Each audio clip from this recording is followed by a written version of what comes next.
Thank you. We were joined tonight on live vocals by Mr. Siddhant Bhatia. Is Mr. Bhatia still with us? Okay. The musical score was composed by A.R. Rahman with a combination of traditional Tibetan Buddhist chants. Our dancers are Rajnikant Mohanty, Pushpanjali Mohanty, Govind Mahato, Sangeeta Mohanty, portraying the sage Atisha, Sushant Maharana, and from the Republic of Lithuania, portraying Goddess Tara, Ms. Christina Luna.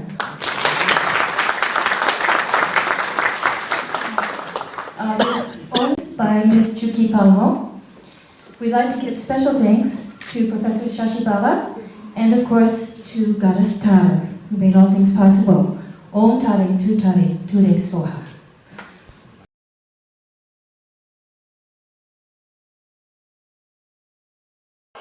Yes, and now all the Nyingma Lamas are going back for lunch after the chanting ceremony has taken place.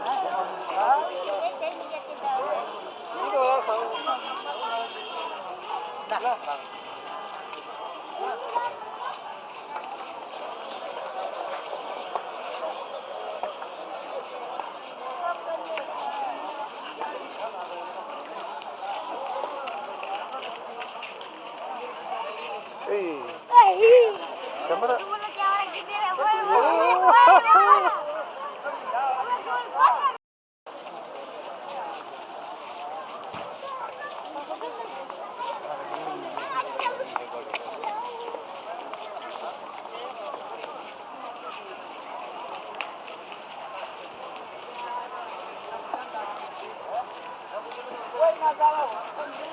Hey.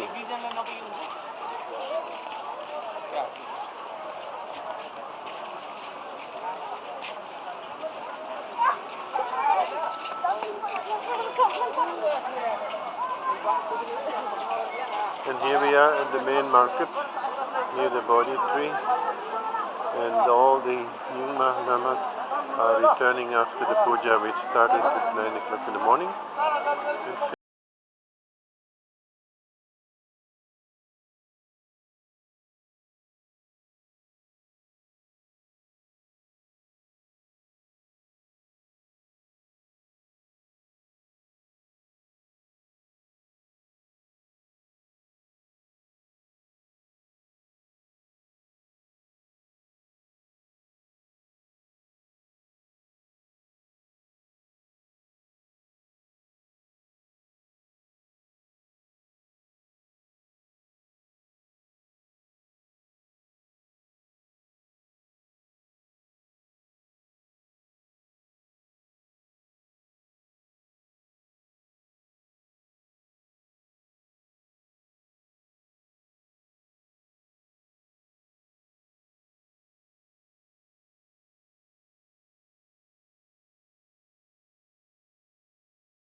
First is Professor Andrea Lazaris, and the second is Elizabeth Dinandia.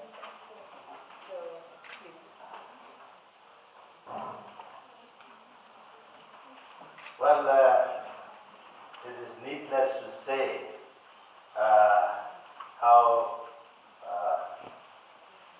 privileged and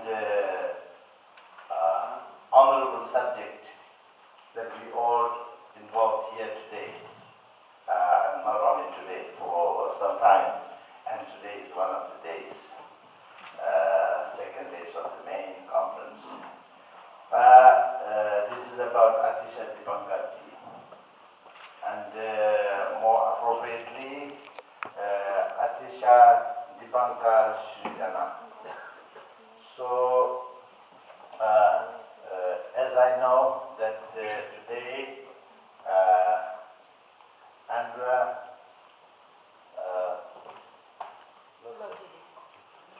Lozaris and Elizabeth Inandek will be speaking on this very sacred subject. So we request first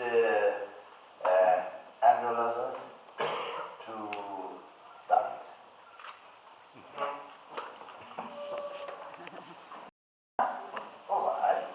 Okay, okay. I'm talking on the depiction of Atisha in Tibetan art. You find my abstract on page number 69. Now, you have heard this excellent paper, this presentation of Professor Gabriele Jablonski, who has given you wonderful examples of Atisha's depictions from museum collections in the United States and also of this unknown money lacquer of Kadampa origin. So my paper certainly cannot at all tally her expertise. However, the little I have collected, I am happy to present.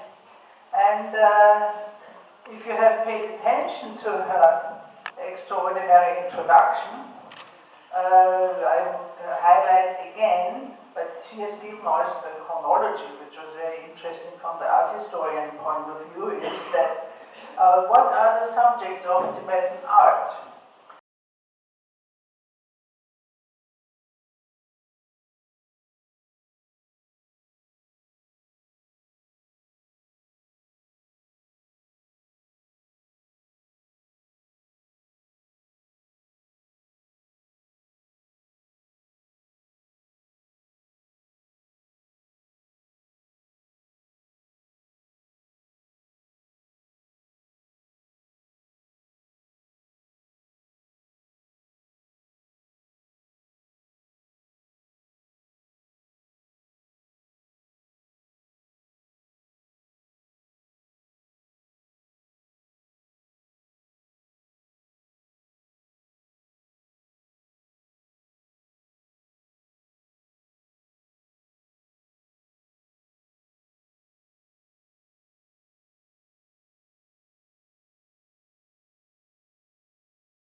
And it's a beautiful story because the erupting eruption, there was a lot of ashes coming out, a lot. And Bandipanyavaru had to escape to the north coast of Java, and he sent me a SMS. He said, "This is amazing, ashes.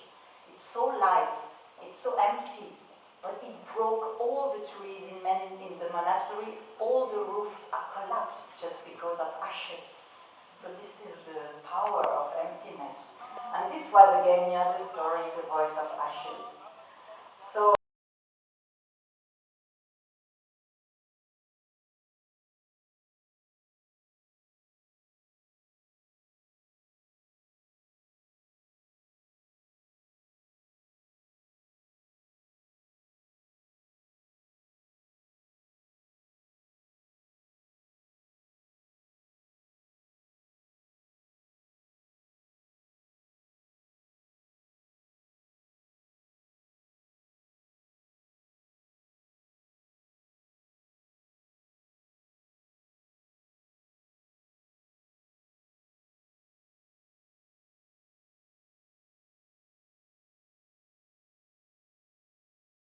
Good morning, everybody. We are going to start the first session of the last day of this seminar. First of all, I would like to thank Dr. Sheshibala for giving me this opportunity to be among the great scholars from all over the world. It is a great opportunity for me, and I can learn a lot of things from all of you, and I'm looking forward to it. And then as we have just watched the movie about Western Tibet, and that is very much related to our topic, which is Atisha, and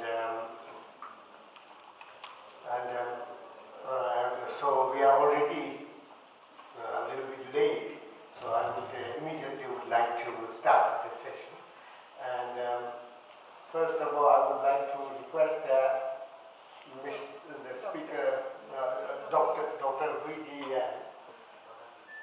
Hu Julian from Taiwan, analysis on the various tantric lineages of Atisha based on his biographies. I'm from Taiwan. My name is Yan Huiyun. I'm happy to be here to present. And also, first I have to thank Shashbalaji and my root lamas and my professor. And last year and still last year, that professor Chinese research, he passed away out of a car accident. He gave me more thinking ways, so I want to appreciate and hear. Thank you.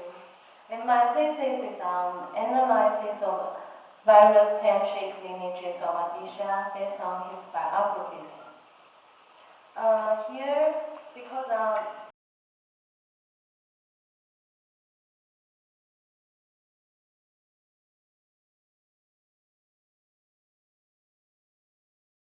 more in the future.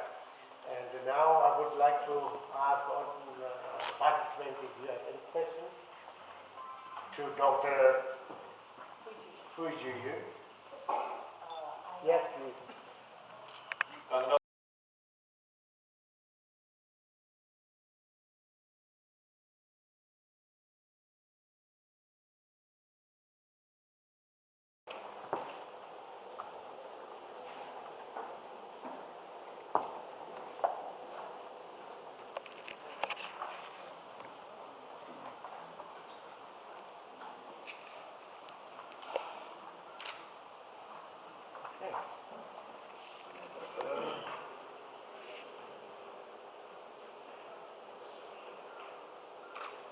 I bow down to great compassion to all my spiritual masters.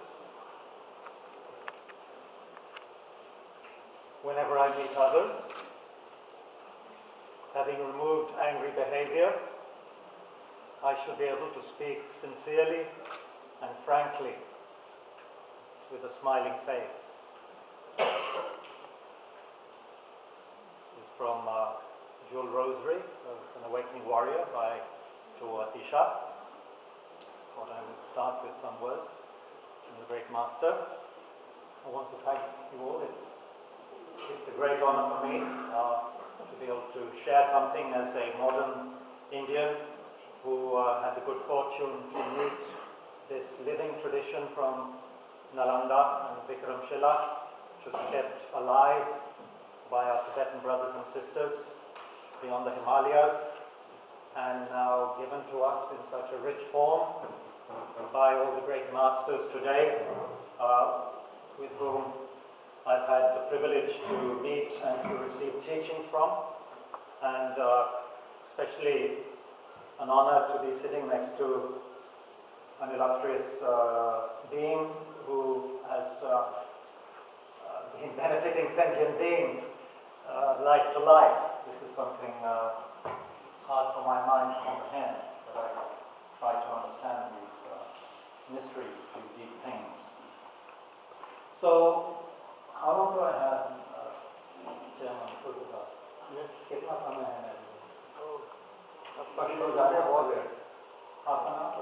Half an hour?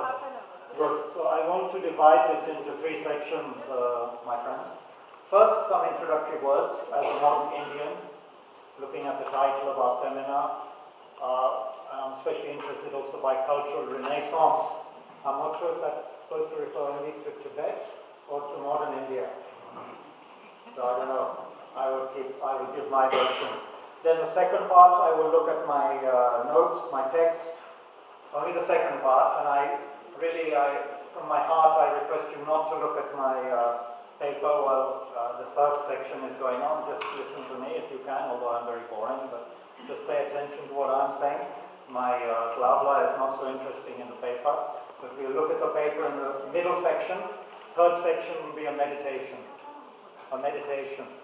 Since this is the tradition of mind training, which Atisha has kindly benefacted to us, so let us also be doing some meditation. So I think about 8 minutes it's going. And if the tea starts coming while we're meditating, fantastic. Should be happy, no problem. But do try and also stay on the meditation. That's my only request. Because the tea is of course very enticing, and the Zira biscuits are fantastic. आज पता नहीं क्या खिलाएंगे, Zira biscuits तो यहाँ के गजब में हैं.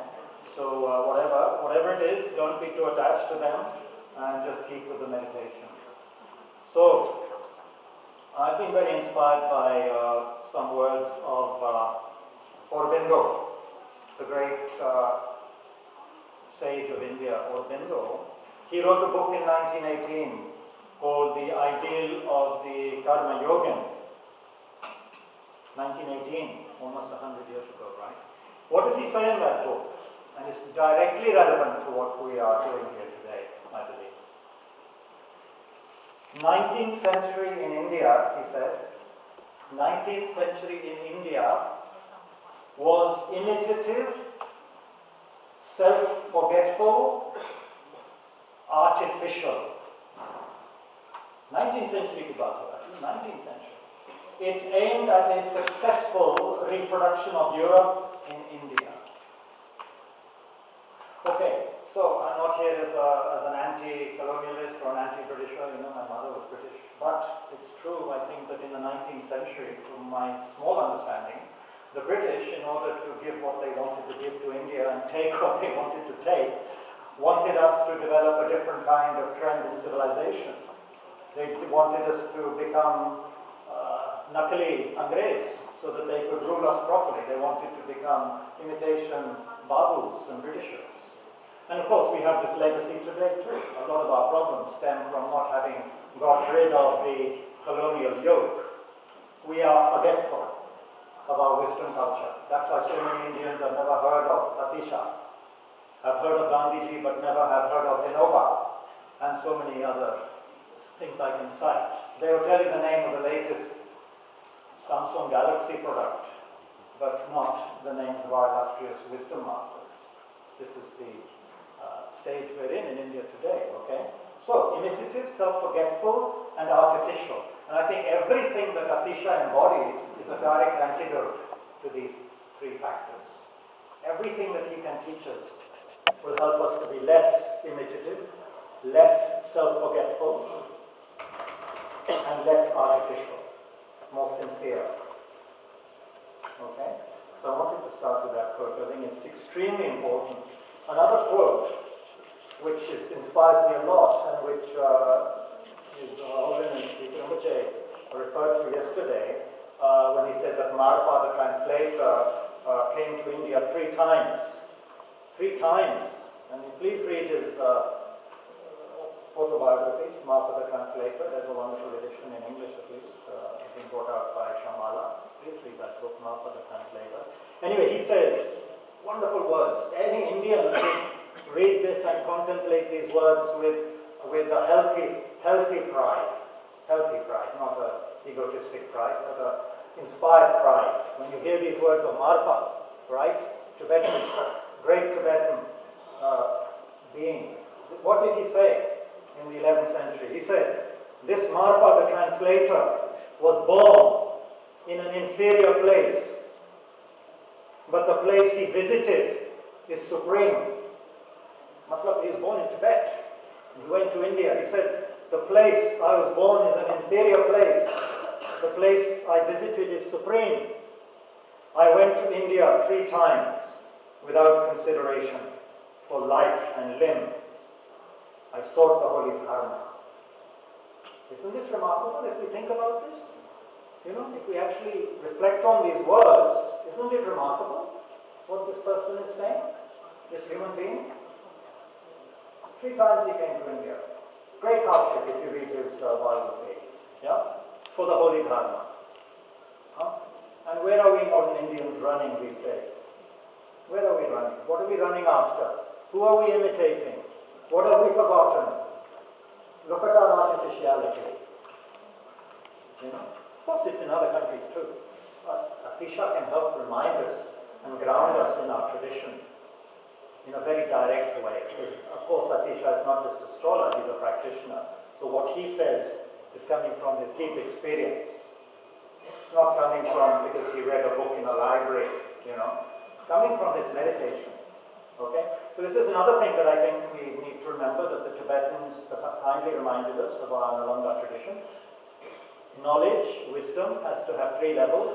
Listening, and I was very happy to find out this belongs to all of the Indian wisdom traditions, not just Buddhism. Listening, reflecting, then meditation. So not just listening, not just hearing my blah blah, not just reading a book, reflecting on it, discussing it with our spiritual friends, then meditating on it. Then the knowledge becomes something deep. We can hear so many words about love, compassion, wisdom, isn't it? Discussed over coffee or something, you know, with music in the background or whatever it is. But then we have to go deeper and then meditate on it, so that our mind becomes soft and compassionate. Does this make sense? Am I communicating? This is. I hope it's clear what I'm saying. I don't want to waste your time. So this is why the first thing in my paper is this quote from Longchenpa, great Nyingma master, where he says that maybe you collect a lot of important writings, major texts, personal instructions, private notes, whatever. You know, maybe you have a lot of books in your house, like I have. You know, a lot of books. I surround myself with books. He says, if you haven't practiced, books won't help you when you die. Look at the mind. That's my sincere advice. So I do think for myself, and my paper was written, as I have said, in order to help my own mind. I don't know how much I can help anybody else, but I have to tame my own mind, which is like a wild elephant, like a monkey, isn't it? That's my mind. I don't know, your mind may be smooth like a swan on a clear lake, but mine is like a wild elephant, destroying many things in the jungle. Anyway, so this contemplation is as I said, to further the uphill task of subduing my own mind. So these are some of the introductory things I wanted to say, to put Atisha in context. If we Indians, let alone foreigners, of course foreigners, but if we Indians forget Atisha, this is really tragic. This is really tragic for what he embodies. Because all of my Tibetan teachers, they bow down at the feet of Lord Atisha. For them, he is the kind of almost like a founder. There is Guru Shakyamuni Buddha, there is Padmasambhava, Guru Rinpoche, and then it's like Atisha. These three are so important. So if we forget Atisha and its relevance to our modern, busy, forgetful, imitative, artificial times, then I don't think there's much hope left for modern India. We'll just follow the way we are going, with a total lack of sort of sincerity and sort of control which is being shown in many areas of our life. Okay, so now I'm going to, now if you want, you may follow these for a little while, but it's as you like. I'll be quoting from my so-called page.